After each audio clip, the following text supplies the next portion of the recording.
Good evening and welcome to another edition of Traffic TV. This is the first edition for the year 2021 and I am your host Edia Bontif. Here with me is Superintendent, Head of Traffic Department, Mr. Rodney Ellis, and he will be speaking with us on statistics for the year 2020. And we are so happy to be here with you, happy that you are here joining us. And welcome, Mr. Rodney Ellis, and how are you feeling today?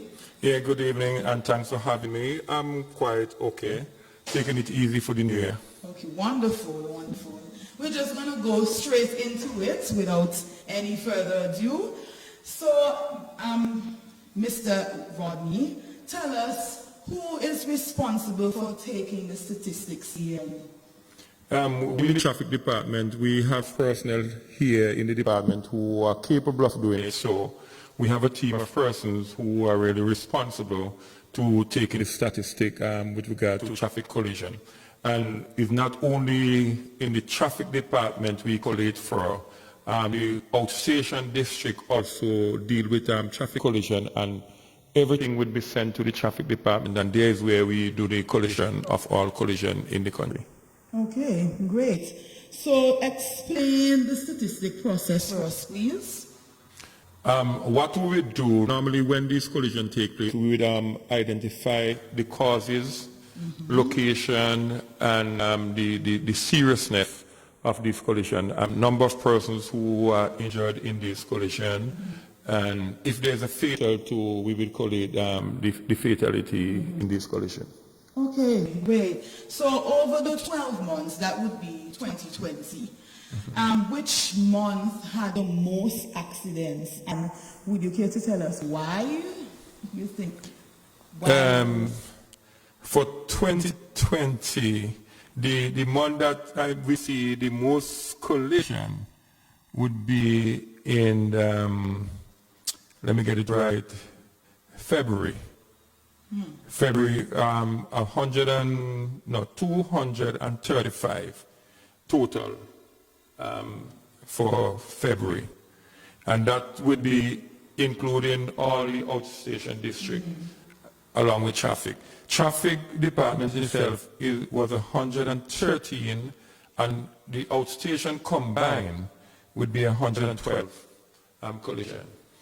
Mainly the causes for some of these collision would be like careless overtaking, driving on the wrong side of the road. We drive on the left side. Some persons will drive on the right side or fail to keep on the left, running into the back of vehicles. And we see an increase now in parking lots where persons careless reversing and those type of things. And one of the major ones is the collision running into the back of vehicles. Then sometimes we have hit and run, what we call hit and run. Persons hit your vehicle and they take off and you don't see them. Speeding too is a key component. Speeding is a cause of some of these collisions. So how many fatalities have we had? Is that in the month of February? Does that include February or? No. For 2020 we had 4 fatalities. One early up in the year, I think that was in January, and then one in January, and then we had another one in August, and then October. Let me make sure, yes. October, August, March, and January. So that's 4. That's 4. Okay, wow. So which months had the least? If February had the most, which month had the least? And why do you think there may be least accidents in that particular month? The one with the least is April with 105.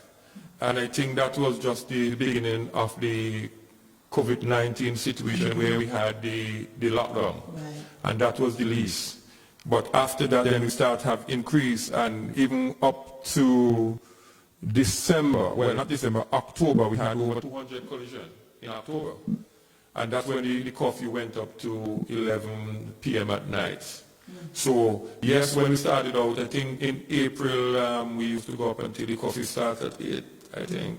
So, days where we had the least collisions.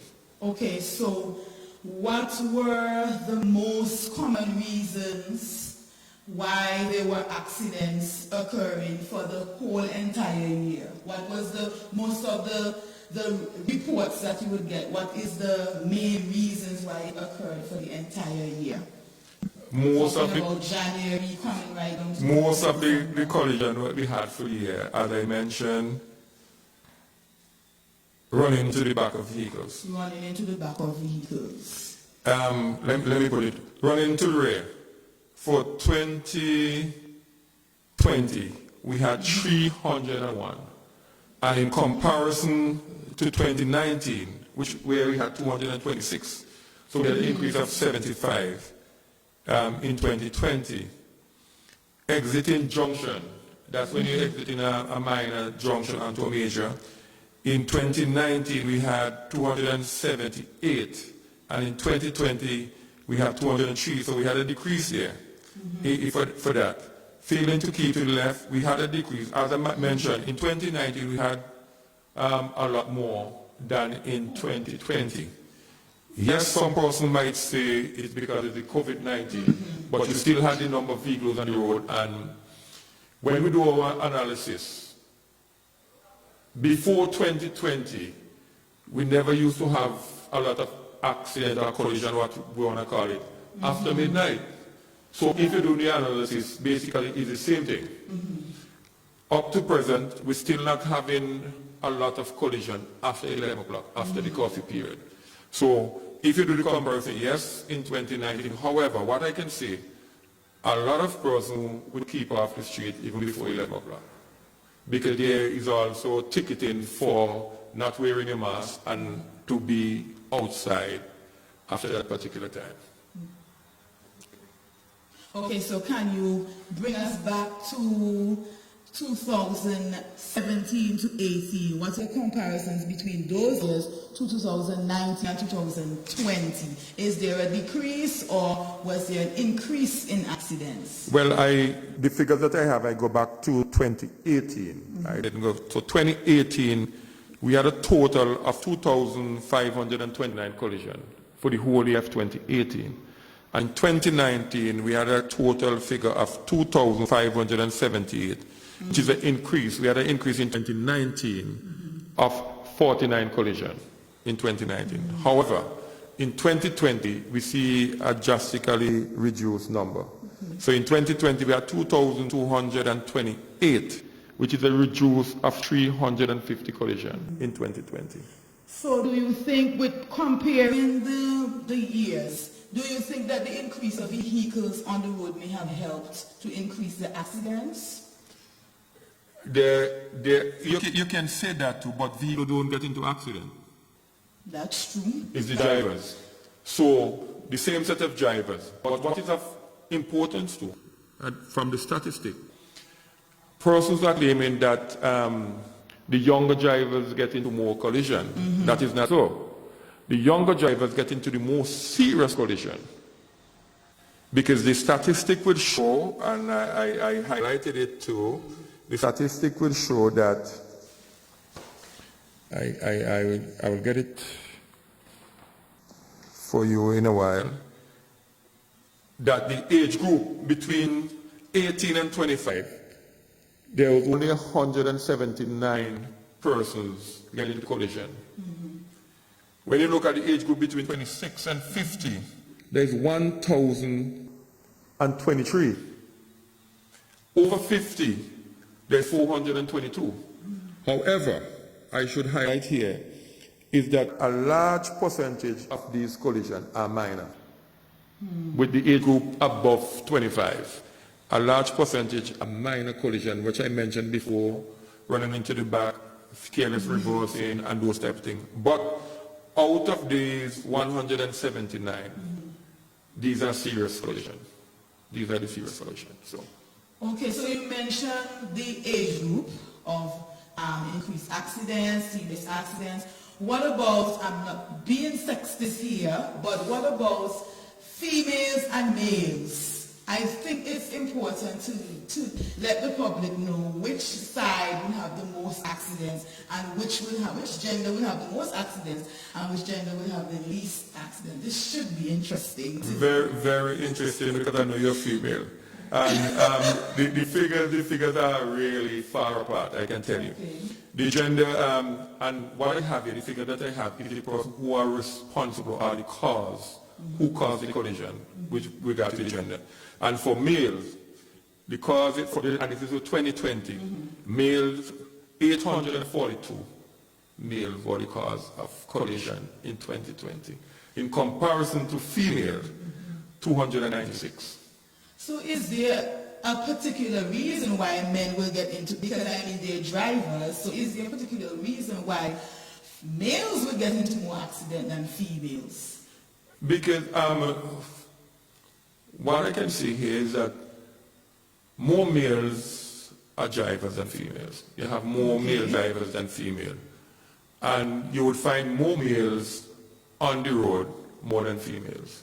So they're most likely to get into collision. And again, even go further, most of the females are more careful in driving than the males. I can say that. So and I know you're going on the air, so I can say that because majority of the females are more careful. Okay.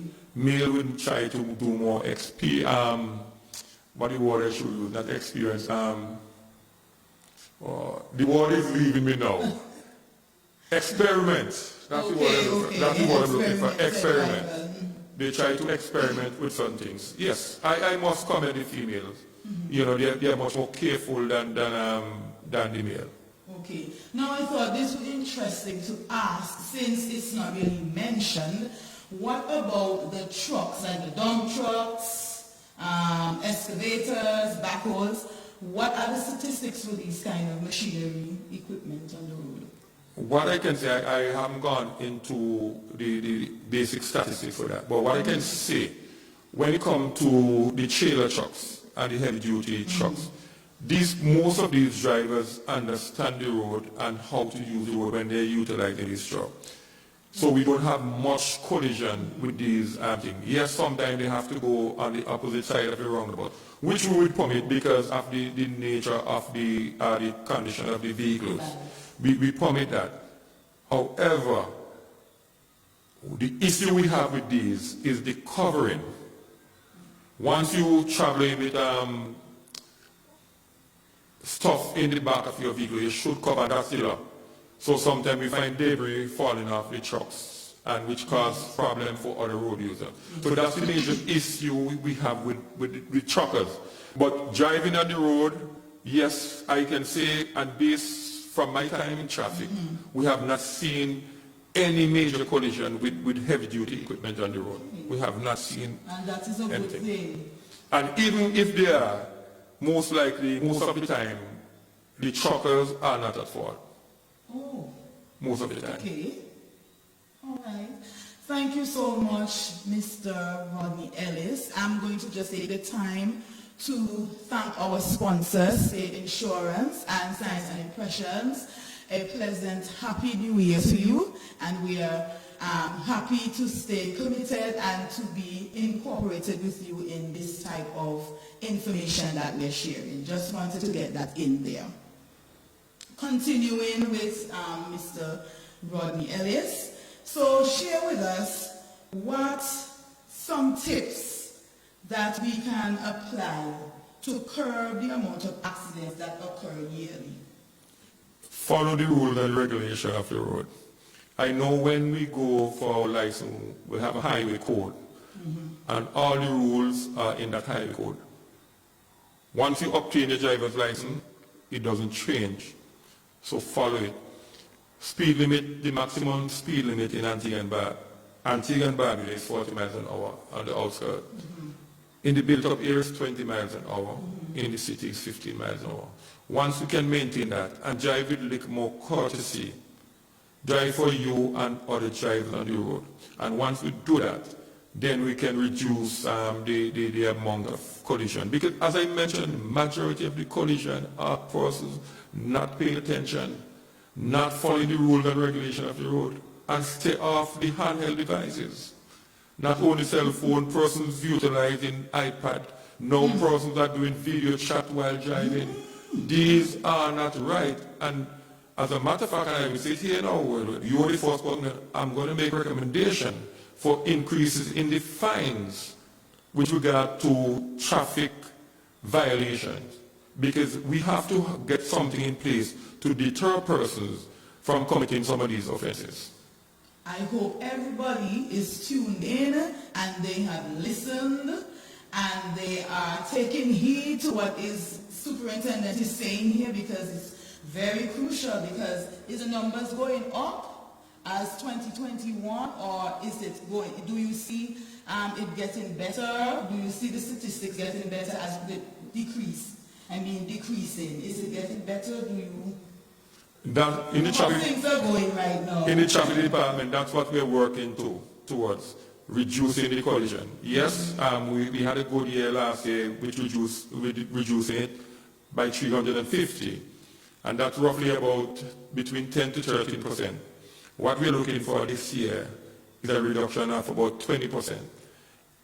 The hardworking men and women in the department, I must commend them while I'm here. I must commend them for the hard work that they're doing, and encourage them to continue down that path. And once we continue down that path, I can assure you that collision will be reduced in 2021. And I would continue here. Our aim for this year, and what we are focusing on, is enforcement. We are going to enforce the regulations of the road. So, if you breach the regulation, if you breach the laws, then there are consequences. And I must say here too, there was an increase in conviction in 2020. So we are not saying that we are here to arrest persons and take persons before the court, but we have a job to do.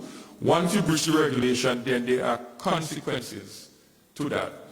In 2019, conviction was 133, and these are for persons who breach the laws. Driving recklessly, carelessly on the road, getting into collision. And in 2020, conviction stands at 415. I am not proud to speak about the conviction because persons face penalties. What I'm concerned about is the reckless manner in which persons is driving on the road. Once you do that, then there are consequences, and then you will be taken before the court.